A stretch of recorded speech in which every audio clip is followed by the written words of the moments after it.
साथ जुड़ी है मिड कैप में एक्शन वाले स्टॉक्स, कौन से स्टॉक्स जहां पर गिरावट है, वो सब कुछ लेकर। गुड आफ्टरनून वामाक्षी, बताएं मिड कैप मार्केट में आज एक्शन कहाँ है?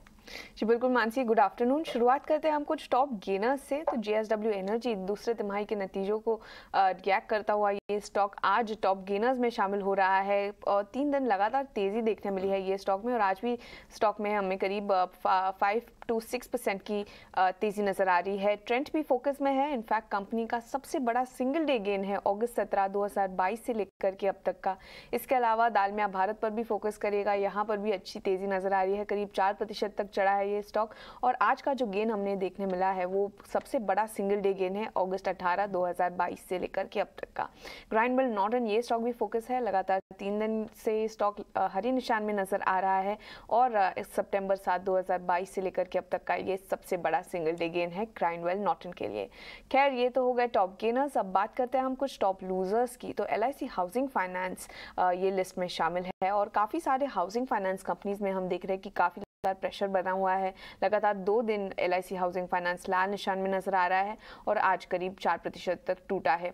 ब्लू डार्ट भी लगातार 4 दिन से लाल निशान में है, करीब 10% टूटा है ये पिछले 4 सत्र में।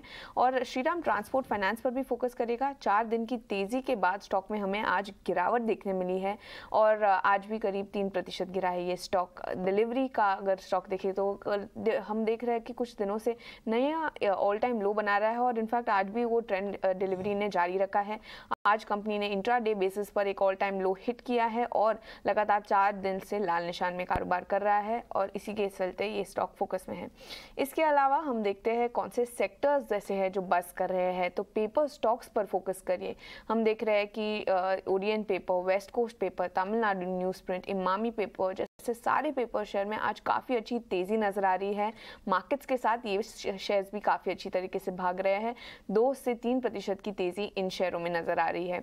इसके अलावा सीमेंट पैक पर भी फोकस करिए, यहाँ पर हमें काफ़ी अच्छी तेज़ी नज़र आ रही है। दालमिया भारत, सार cement, Mangalam cement, JK cement, India cement जैसे सारे स्टॉक्स आज 2 से 4% तक तेज़ी दिखा रहे हैं। बिल्कुल वामाक्षी, शुक्रिया ये सारे के सारे स्टॉक्स जहां पर एक्शन है ये हमें बताने के लिए। तो ढेर सारे स्टॉक्स है उसमें पेपर लगातार, नीरव पेपर स्टॉक्स में हम देख रहे हैं हर रोज एक्शन। और मिड कैप पेपर स्पेस में शेषाशायी पेपर थर्सडे फ्राइडे सेशन में भी इसका जिक्र हम कर रहे थे, तब से ये स्टॉक चल रहा है। Paper of course single use plastic ban आपके बड़े बेनिफिशियरी और भी कई सारे फैक्टर्स हैं जो कि प्ले आउट हो रहे हैं। कोई पर्टिकुलर पेपर स्टॉक जो आपके पसंदीदा सूची में शामिल है? देखिए, आपने एकदम सही कहा। पेपर स्टॉक्स में काफ़ी अच्छा रुझान है। स्पेशली जो नाम आपने लिए शेषशायी पेपर, ये स्टॉक 240 वाला ऑलमोस्ट 350 आज टच करके आया है। काफ़ी अच्छा मोमेंटम आया है, मगर अब इतना ऊपर आ गया है कि थोड़ा सा ऊपर में लेने के लिए ऐसा लगता है कि नहीं लेना चाहिए, क्योंकि जो इंडिकेटर्स हैं ओवरबॉट जोन में आ गए हैं। मगर डेफिनेटली मुझे 2 स्टॉक पसंद है। एक है JK पेपर, जो लीडर है पेपर इंडस्ट्री में। काफ़ी बढ़िया लगता है ये स्टॉक। एक फ्लैग काइंड ऑफ फॉर्मेशन बना रहा है, उसका ब्रेकआउट है 425 का। अगर ये ब्रेकआउट आ जाता है तो उसके बाद अच्छी खासी बाइंग आ सकती है ये स्टॉक में, और स्टॉक 475 से 480 के जो लेवल्स हैं वहां तक जा सकता है। तो ये स्टॉक आप ब्रेकआउट के ऊपर बाय करें और 415 का स्टॉप लॉस लगाएं।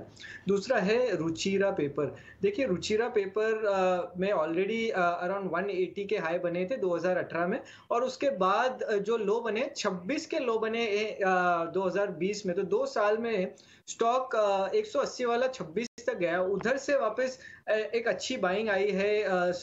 Higher top higher bottom formation, slow and steady, और विथ वॉल्यूम्स बाइंग आई है। तो बहुत बढ़िया एक पैटर्न बनाया है। अब ऐसा लगता है कि फुल 100% रिट्रेसमेंट जरूर करेगा ये स्टॉक, और वो रिट्रेसमेंट लेवल 180 तक का है।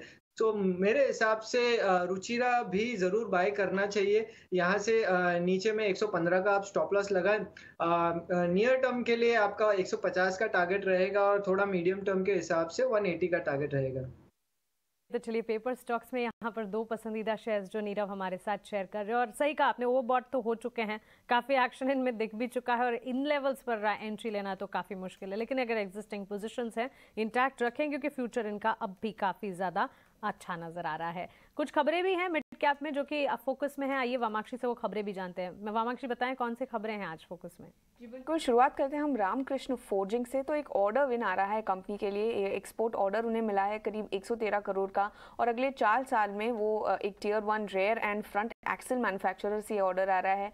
यूरोप की कंपनी है और ये इसी के चलते कंपनी का कहना है कि उनका जो यूरोपियन पोर्टफोलियो है वो और भी मजबूत हो गया है ये ऑर्डर विन के चलते। तो जब बाकी कंपनीज यूरोप की वजह से फायदा हो रहा है, रामकृष्ण फोर्जिंग्स भी वो लिस्ट में शामिल है। तो इसी के चलते हम देख रहे हैं स्टॉक में काफी अच्छी तेजी नजर आ रही है, करीब 5% तक चढ़ा है ये स्टॉक ये न्यूज आने के बाद। इसके अलावा परसिस्टेंट सिस्टम्स पर भी फोकस करेगा। कंपनी ने एक innovative cyber recovery solution launch किया है, गूगल क्लाउड के साथ पार्टनर किया है, और इसी के चलते स्टॉक में हम देख रहे हैं करीब 2% की तेजी नजर आ रही है। और ये सोल्यूशन एनेबल करेगा ऑर्गेनाइजेशंस को साइबर अटैक के बाद वापस रिकवर होने में और जल्द रिकवर होने में। तो इसी के चलते परसिस्टेंट सिस्टम्स भी फोकस में और स्टॉक में करीब 2% की तेजी नजर आ रही है। तो चलिए 2 स्टॉक से वामाक्षी थैंक यू ये स्टॉक से बताने के लिए। परसिस्टेंट सिस्टम, इस पर नीरव मैं आपसे राय जानना चाहूंगी। आज आईटी सेक्टर में अच्छा एक्शन हम देख ही रहे हैं, लेकिन परसिस्टेंट के स्टॉक के लिए अब कहा जाता है कि परसिस्टेंटली अच्छा कामकाज कर रहा है। पिछले कुछ सेशंस की अगर बात करें, पिछले 1 महीने में स्टॉक में ऑलमोस्ट 15% का अपटिक देखने को मिला है। हालांकि काफी ज्यादा अप्स एंड डाउन स्टॉक ने देखे जरूर हैं। टेक्निकली चार्ट्स आपको कैसे लग रहे हैं? देखिए, ये स्टॉक में जनवरी 2022 में ही एक टॉप बना था, एक double top kind of formation बना था। उसके बाद स्टॉक लगातार lower top lower bottom formation बना रहा है। ये स्टॉक में एक इम्पॉर्टेंट रेजिस्टेंस है 3800 तक का, वहां से सेलिंग आई थी ये स्टॉक में, और स्टॉक लगातार वहां से ही सेलिंग देख रहा है पिछले 5-6 हफ्तों में। तो मेरे हिसाब से आई बिलीव कि ये स्टॉक में अभी नई बाइंग नहीं करनी चाहिए, थोड़ा वेट करिए। नीचे में ये स्टॉक वापस आपको अराउंड 3200 से 3300 के लेवल्स तक मिल सकता है। वो लेवल पे मिले तब जाके थोड़ी बहुत बाइंग कर सकते हैं। At this point of time जो चार्ट है वो नेगेटिव है। अगर आपने की हुई है बाइंग तो यहाँ पे प्रॉफिट बुकिंग करने की राय रहेगी।